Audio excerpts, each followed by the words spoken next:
His Majesty, King Hassan II of Morocco, who we met this morning and who's my guest at luncheon. He's a firm friend of the United States. His working visit to Washington gives us an opportunity to build on 2 centuries of cordial diplomatic relations between our 2 countries.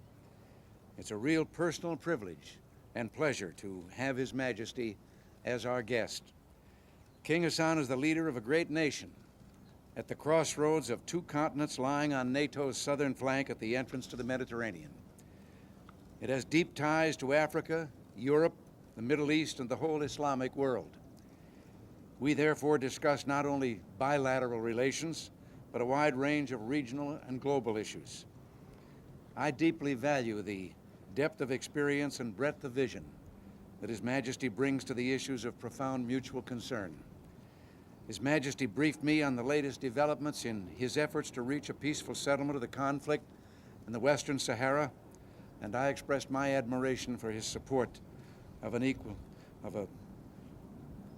OAU, Organization of African Unity, referendum.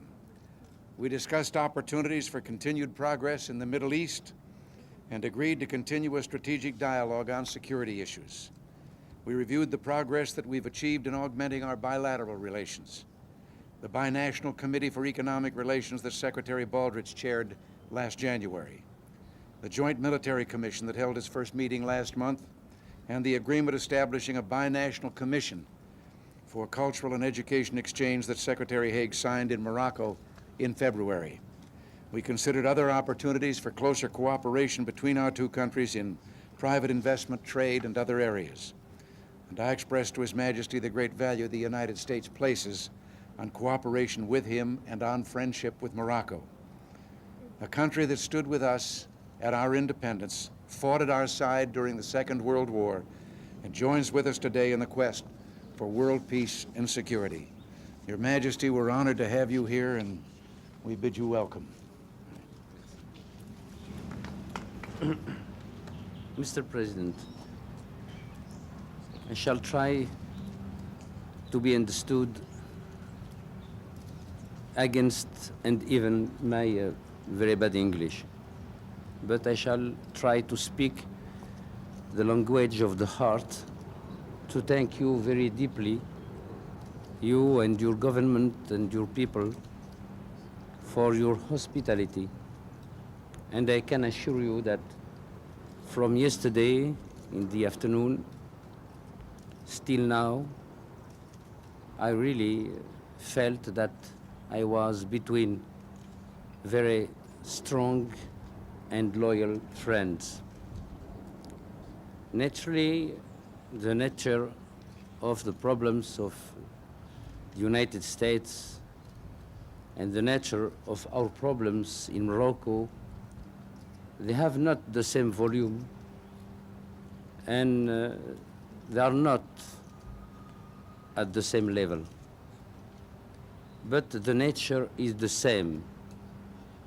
Our problems, like yours problems, are to live in the dignity, in the freedom, and in the way of life which our people chose for themselves, and for the future. A big ocean is between United States and Morocco. But we must, each day, after each day, we must try to build a bridge of solidarity and understanding. We can, or you could sometime, you and I, have not the same analysis or the same position for one punctual situation in the world. That is the sign of your independence and our independence, and the sign of our free exercise of our sovereignty as you are free to exercise your sovereignty. But the important is to see and to know that always, as before, Moroccan people and American people are ready and will be ready always to fight for the same ideal and to mix their blood for the dignity of man and the freedom of the countries. Again, Mr. President, I thank you very warmly for your hospitality, and I wish for your country prosperity and glory, and for yourself health and success. Thank you.